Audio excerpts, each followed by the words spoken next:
Bonjour, variables aléatoires qui suivent des lois de densité normale. Au menu de cette vidéo 4 sur 4, eh bien 2 points, plage de normalité. Nous avons déjà abordé cette notion lors de la vidéo 2 sur 4. Et deuxième point, eh bien, utilisation de la calculatrice en mode statistique inverse. Nous avons vu le mode direct lors de la vidéo précédente, donc la vidéo 3 sur 4. Les adresses des vidéos 1, 2 et 3 sur 4 sont en description de l'actuelle vidéo. Donc, premier point, plage de normalité d'une variable aléatoire grand X suivant la loi normale de paramètres mu et sigma 2.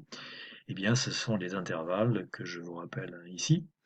Vous constatez que tous ces intervalles sont centrés en mu et ont respectivement pour demi-longueur ou demi-amplitude, eh bien, une fois, deux fois et trois fois sigma.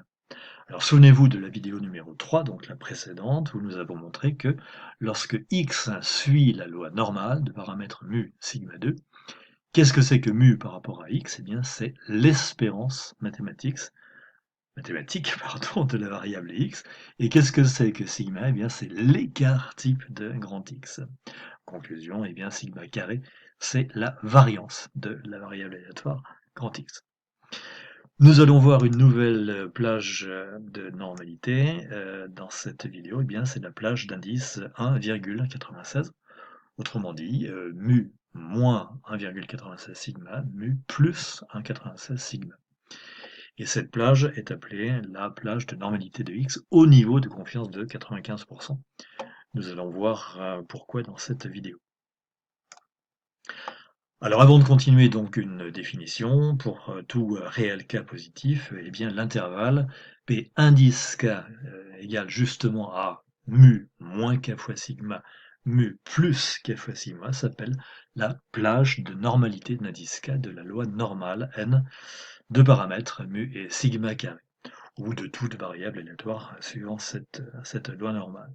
Eh bien la bonne nouvelle du jour, c'est le théorème suivant, la probabilité que grand X appartienne à la plage P indice K ne dépend ni de mu ni de sigma, mais uniquement du coefficient petit k.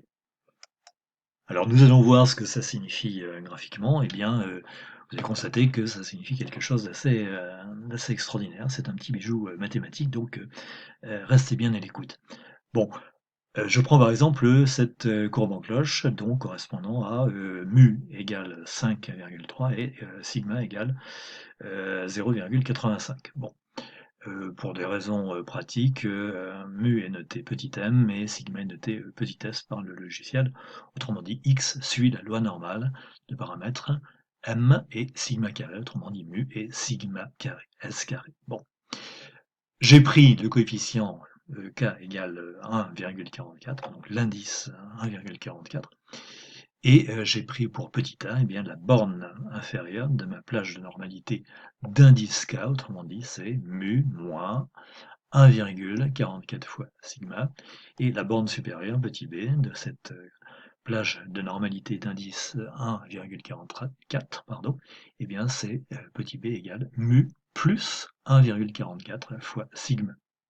Alors j'ai fait le calcul en mode direct, on l'a vu lors de la vidéo numéro 3. Je fais le calcul de la surface de la portion de plan de frontière rouge que je passe ici avec le pointeur de souris. Alors j'ai trouvé, sauf erreur de ma part, 0,85 arrondi au centième. Enfin, vous pouvez vérifier si vous n'avez pas trop confiance.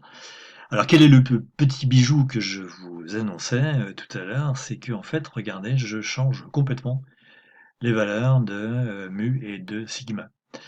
Je change ces valeurs sans changer la valeur du coefficient k. Eh bien, qu'est-ce qui se passe? C'est, figurez-vous que l'aire de la portion de plan de frontière rouge reste toujours égale à 0,85. Donc cette surface est indépendante de la valeur de mu et de sigma et ne dépend que du coefficient k. Alors, ce que je vous propose, c'est de changer le coefficient k et de refaire une fois l'expérience. Donc je vais prendre un coefficient plus grand pour constater que là, j'étale ma plage de normalité puisque je prends une demi-amplitude plus grande dans la mesure où j'ai augmenté, j'ai accru la valeur du coefficient k. Et bien pour cette valeur de k, toujours avec borne inf égale mu moins k fois s et borne sup égale mu plus k fois s, et bien j'ai trouvé 0,96 arrondi au centième. Encore une fois, faites le calcul vous-même pour bien vérifier. Eh bien, si je change de manière totalement aléatoire les valeurs de mu et de sigma, sans changer les valeurs de k, eh bien je ne change pas la valeur de la surface de la portion de plan de frontière rouge. Et que cette valeur, je vous le rappelle, eh bien ça vaut par définition la probabilité que grand X soit compris entre petit a, la borne inf, et petit b, la borne sup. Alors nous allons reprendre les 4 plages de normalité que nous avons vues au début de cette vidéo, donc les plages d'indice 1, 2, 3 et 1,96 et préciser les probabilités correspondantes. Eh bien les probabilités, les voici, exprimées ici en format décimal au millième et ici en format pourcent au dixième même. Alors vous allez me dire, bon, il s'agit encore une fois de se bourrer la tête avec ces nombres. Je vais vous donner une manière très simple de retrouver ces nombres en utilisant la calculette en mode direct. Alors qu'est-ce qu'on a vu, qu'est-ce qu'on vient de voir à l'instant, ou presque, c'est que la probabilité que grand X appartienne à la plage P indice K ne dépend ni de mu, ni de sigma, mais uniquement de l'indice K. Conclusion, qu'est-ce que vous allez faire? Bien, vous allez prendre pour mu et sigma des valeurs très simples. Les valeurs les plus simples, c'est de prendre mu égale 0 et sigma égale 1. Vous savez que lorsqu'on prend mu égale 0, on appelle la loi correspondante une loi centrée. Et bien, lorsque on prend sigma égale 1, on appelle la loi correspondante une loi réduite. Donc la loi n de paramètres mu égale 0 et sigma égale 1 est dite par conséquent centrée, réduite. On parle aussi de loi normale standard. Donc voilà ce que vous allez faire, vous activez le mode statistique direct. Alors je vous rappelle comment on fait selon que vous êtes sur Texas ou sur Casio. Vous rentrez systématiquement donc mu égale 0 et sigma égale 1. Et puis pour borne inf et borne sup, eh bien vous rentrez ici, vous rentrez moins 1 et plus 1 pour avoir la première plage normalité, puisque effectivement, lorsque vous prenez mu égale 0 et sigma égale 1, mu moins une fois sigma vous donne moins 1, et mu plus une fois sigma vous donne plus 1.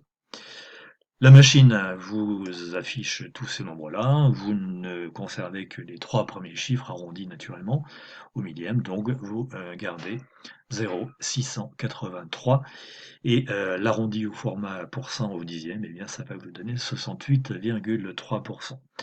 Pour la deuxième plage, vous mettez borne inf égale moins 2 et borne sup égale 2, et vous avez comme affichage ce nombre-là avec 10 décimales.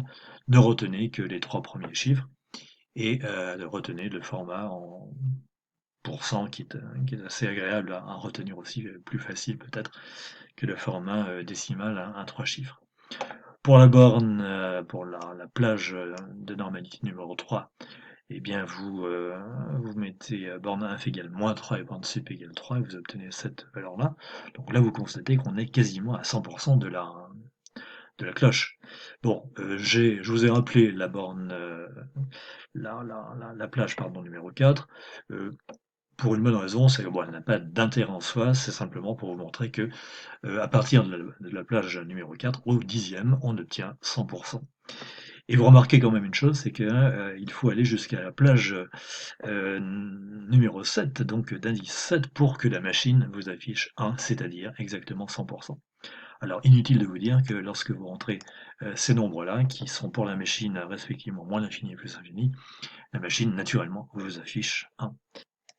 Et puis quand vous rentrez ces valeurs, moins 1,96 et 1,96, qui nous ont paru au départ un petit peu exotiques, eh bien vous obtenez 0,95 au 100 millième, d'où le nom de plage de normalité au niveau de confiance de 95%. Retenez bien cette plage, nous en ferons un usage extensif lors du prochain chapitre. Un exercice très simple sur les plages de normalité, vous avez une variable grand X qui est issue de la loi normale de paramètres mu égale 4 et sigma carré égale 0,09. On vous demande de ne pas utiliser la machine et de calculer les probabilités suivantes. Donc là, nécessairement, vous devez reconnaître les plages de normalité de la variable aléatoire grand X. Donc vous avez mu égale 4 et sigma égale racine de 0,09, autrement dit 0,3. Eh bien, vous reconnaissez sur cette première plage, la première plage de normalité de la variable grand X. Vous faites le calcul mu moins sigma et mu plus sigma, vous tombez exactement sur 3,7 et 4,3. Conclusion, eh bien, la probabilité que x soit compris entre 3,7 et 4,3, c'est, nous l'avons vu, 68,3%, c'est-à-dire un format décimal au millième, 0,683. Idem pour les deux autres valeurs. Ensuite, utilisation de la calculatrice en mode statistique inverse. Vous donnez une variable aléatoire qui suit la loi normale de paramètres mu et sigma 2. Vous activez cette séquence de touches selon que vous êtes sur Texas ou bien celle-ci selon que vous êtes sur Casio. Et là, en quoi est-ce que c'est un mode statistique inverse? Eh bien, c'est que vous vous donnez l'aire, une aire grand A comprise entre 0 et 1, vous donnez naturellement mu et sigma, et après validation, eh bien, la calculatrice affiche l'arrondi au milliardième, donc avec 9 chiffres après la virgule, de la valeur de b, telle que la probabilité de grand X inférieur à b au sens large ou au sens strict, soit égale à l'aire que vous vous êtes donné au départ. On arrondit b en général au millième ou au 10 millième. Alors on va essayer de bien comprendre la différence entre les deux modes. Bon, mode direct.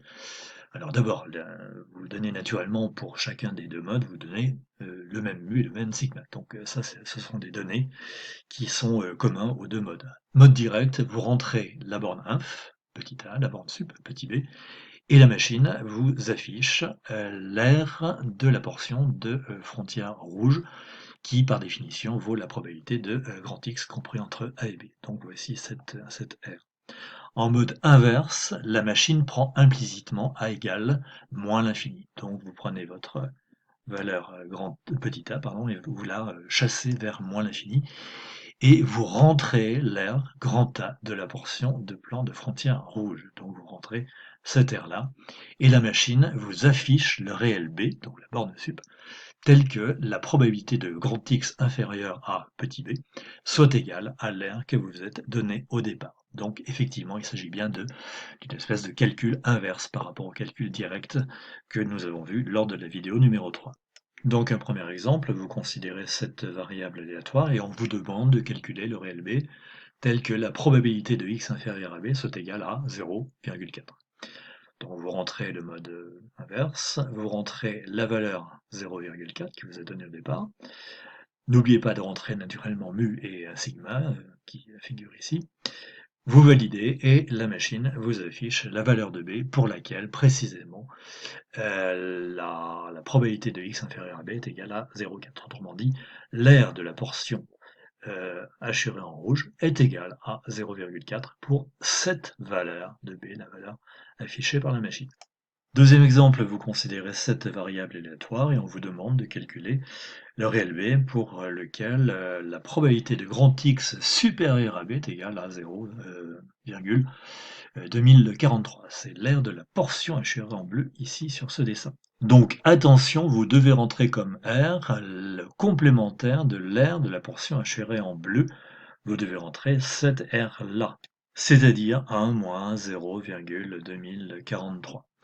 Vous rentrez mu et sigma et la machine vous affiche la valeur de b pour laquelle la probabilité de grand X inférieure à petit b est égale justement à l'aire 1 moins 0,2043, c'est-à-dire pour laquelle la probabilité de grand X supérieur à b est égale à 0,2043.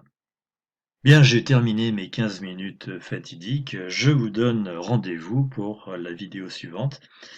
Une vidéo d'exercice type dans lesquels nous utiliserons la loi normale centrée réduite, dite aussi loi normale standard.